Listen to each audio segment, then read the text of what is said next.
¿Puede un libro traspasar los límites del tiempo y decir exactamente lo que va a pasar en el futuro, algo que parecía imposible? Conocer el futuro ha sido una de las cosas que más nos ha interesado a lo largo de la historia, ¿verdad? Hoy seremos testigos de la milagrosidad del Corán en este asunto. Hace siglos, las noticias sobre el futuro que el Corán había dado en los momentos más inesperados iban a dar vuelta a todos los equilibrios. El Corán iba a escandalizar a todo el mundo. Una de las noticias es presenciada por dos ciudades diferentes y la otra por dos grandes imperios. Si estás listo para escuchar los milagros proféticos del Corán en dos acontecimientos históricos críticos, entonces comencemos. El año es 603. El profeta Mohammed, la paz sea con él, tiene unos 32 años, pero aún no ha recibido la profecía. En ese año, dos superpotencias de la época tienen un conflicto. Los sasánidas declaran la guerra a los bizantinos y logran grandes victorias. Como resultado de esto, el imperio bizantino experimenta un declive sin precedentes en su historia. Perdieron muchas de sus tierras. La Armenia actual, Siria, Irak, Egipto y toda Anatolia están siendo ocupadas. Finalmente, los sasánidas reunieron sus ejércitos hasta las fronteras de Estambul, su capital. En el mismo periodo, ávaros y eslavos también sitiaron Estambul. Durante muchos años, el imperio bizantino sufre graves y múltiples derrotas. En 616 llegan noticias de estos acontecimientos que se extendieron por la Meca, y los adoradores de ídolos de la zona lo celebraron. Es el 6º año de la revelación, pero ¿qué era lo que les hacía tan felices?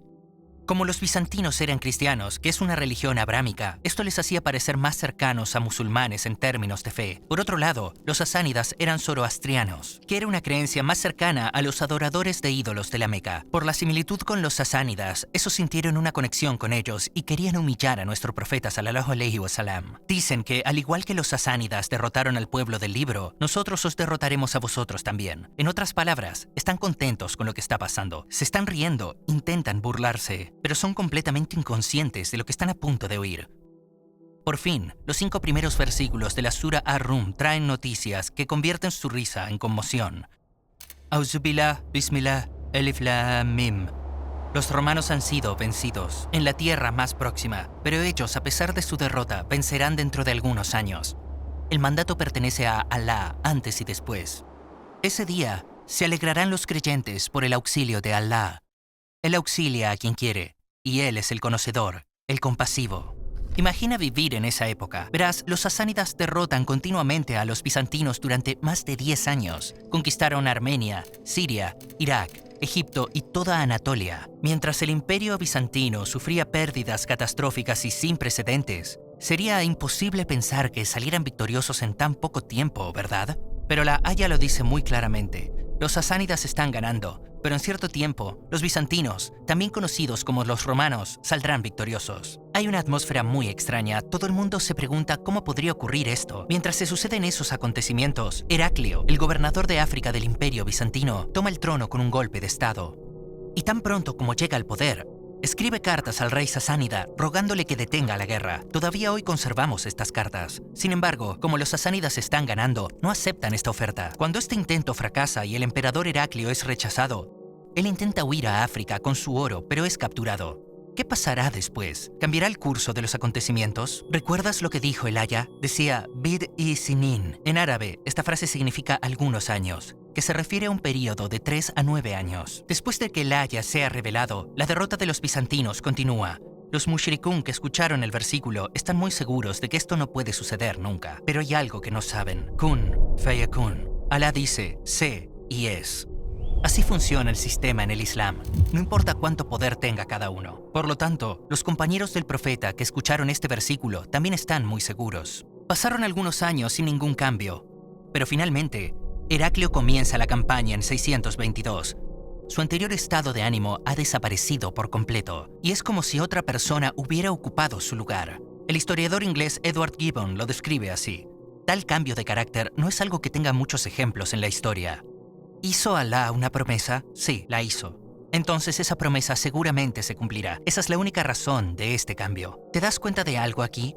Ni siquiera el emperador pensó que su imperio sobreviviría. Pero en esas circunstancias, el profeta Mohammed, la paz sea con él, dice algo y pone todo su mensaje toda su misión en un riesgo tan grande. Si lo que él dice no se hace realidad, toda su causa llegará a su fin. Si fuese por su propia voluntad, él no habría entrado en este asunto en absoluto y no se habría arriesgado de ninguna manera. Si realmente no estuviera recibiendo la revelación, si no estaba siendo informado por Alá, que le ordenó recitar estas palabras, ¿por qué iba a correr un riesgo tan grande que podría acabar con todo? ¿Y qué pasa después?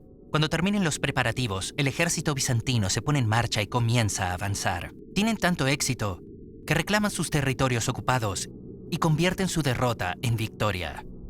Ahora, hagamos una pausa aquí y centrémonos en lo que estaba pasando en ese momento entre los musulmanes y los adoradores de ídolos de la Meca. Los musulmanes habían emigrado a Medina porque no se les permitía practicar su religión en la Meca, donde se enfrentaban a la tortura y la opresión. En 624 se produjo la batalla de Badr. Si recuerdas, había un detalle en los versículos que mencionamos al principio. Ese día se alegrarán los creyentes por el auxilio de Alá.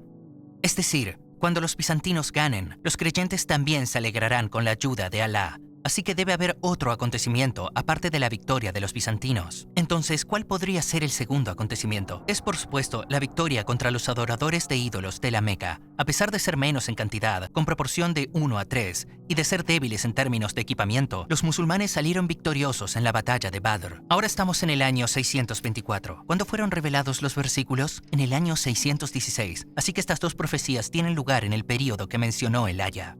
Por lo tanto, ahora los musulmanes se regocijan por su victoria en Badr y al mismo tiempo ven el cumplimiento de las noticias sobre los romanos dadas en el versículo. ¿Sabes cuál es el otro detalle interesante sobre este impactante éxito? El historiador bizantino Teófanes dice que mientras tenían lugar estos acontecimientos, no había soldados experimentados en el ejército bizantino. Del mismo modo, otro historiador, Susan Weisbauer, informa que el ejército bizantino no estaba entrenado, era perezoso, sin equipo militar ni experiencia de combate. Él da la victoria a quien quiere. Así que seguramente esto sucedió puramente por voluntad de Alá. El Corán predice un acontecimiento que parecía imposible y demuestra ser el libro de la verdad, mostrando un milagro que deja a la gente sin palabras. Hablemos ahora del segundo milagro del Corán que mencionamos al principio.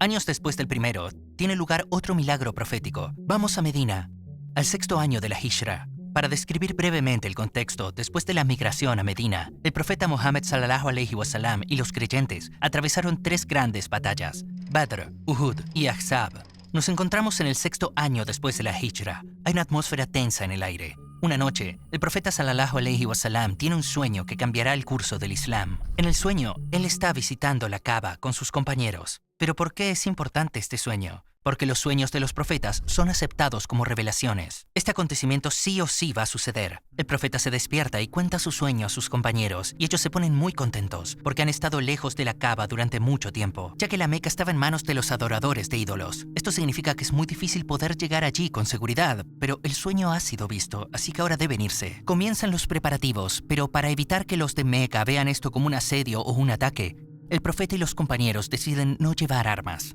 Solo sus cuchillos para sacrificar a sus animales que llevan para la Umra. Después de un largo y exhaustivo viaje, finalmente se acercan a la Meca y deciden acampar en Hudaybiyah, una región cercana a la Meca. Cuando los de Meca se enteran de la llegada de los musulmanes, envían un embajador para negociar con ellos. Tras largas discusiones, ambas partes deciden firmar un tratado para evitar el caos y la guerra. Para representar a la Meca, llega Suheil ibn Amr. No había abrazado el Islam todavía. Mientras se discutían los términos, surgen algunos desacuerdos. Por ejemplo, al escribir los nombres de las partes del tratado, el nombre del profeta está escrito como Muhammadun Rasulullah, que significa Muhammad, el mensajero de Alá. Pero Suheil rechaza el título de Rasulullah y dice, escribe Muhammad, hijo de Abdullah.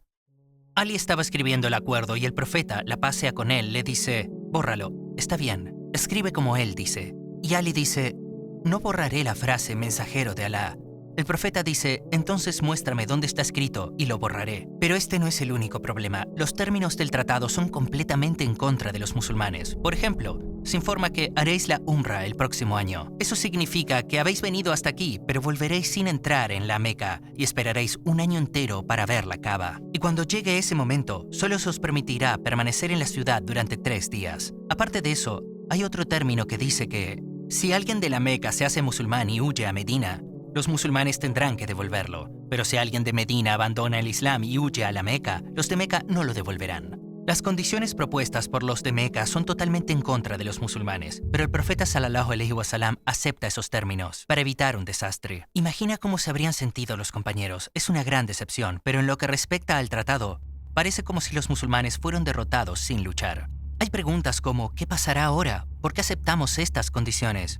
Pero el mensajero de Alá lo vio en sueños. ¿Por qué no podemos entrar en la Kaaba? ¿No serán realidad las noticias prometidas? Mientras todos regresan a Medina turbados y preocupados, Alá envía una sura entera, Sura Al-Fath, que despeja todas las dudas y responde a todas las preguntas de sus mentes. Alá dice lo siguiente: así fue como Alá le confirmó la visión a su mensajero con la verdad. Entraréis en la mezquita inviolable, si Alá quiere, a salvo, con la cabeza afeitada o los cabellos recortados, y no tendréis nada que temer. Él supo lo que vosotros no sabíais y dispuso además de esto una conquista cercana. En este versículo hay dos milagros sobre el futuro. Imagínate, los musulmanes están en una situación en la que parecen estar completamente derrotados. Según el tratado, incluso si los musulmanes vienen para la Umra, es imposible que lo hagan sin miedo. Los adoradores de ídolos podrían intentar hacerles daño, podrían tenderles una trampa. Nadie puede estar seguro de ello. Así que para que esta noticia se haga realidad, o bien la mayoría de ellos aceptarán el Islam, o la Meca será conquistada por los musulmanes.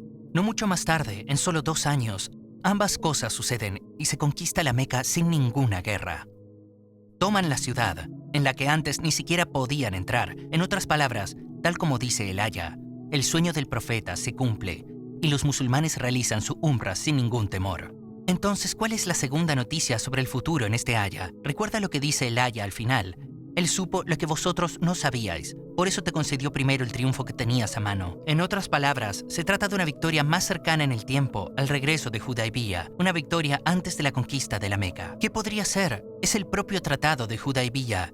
Bien, la conquista de la Meca es claramente predicha en el versículo, pero ¿cómo puede ser Hudaybiyah una conquista? Después del tratado, aunque al principio todo parecía ir mal. Con el tiempo, lo que ocurrió es, a causa de que ya se había firmado el tratado de paz, entonces ya no se veían como enemigos y se unieron. Y los mushrikun empezaron a mirar al Islam y al Corán no con odio, sino con imparcialidad, sin ningún prejuicio. Y llegaron a la conclusión de que esta religión es la verdad. Y uno a uno, la gente empezó a hacerse musulmana. Los historiadores han llegado a decir que el número de personas que se convirtieron en musulmanes después de Hudaybiyah es mucho mayor que el número de musulmanes que se convirtieron desde el comienzo de la revelación. Es decir, en el periodo de 2 años entre Hudaybiyah y la conquista de la Meca, más personas se han hecho musulmanas que en casi 20 años. Antes incluso de su conquista, la Meca se está convirtiendo en una ciudad musulmana. ¿Recuerdas la parte del versículo, Él supo lo que vosotros no sabíais? Alá hace que suceda lo dicho, diciendo lo más inesperado, en la situación más inesperada, dejando a la gente de aquel tiempo y al mundo entero hoy atónitos y asombrados. Dando noticias tan alucinantes sobre el futuro, el Corán demuestra que es un libro que está más allá del tiempo y que su autor es el dueño del tiempo, el dueño de las causas, del universo, y todo lo que hay en él.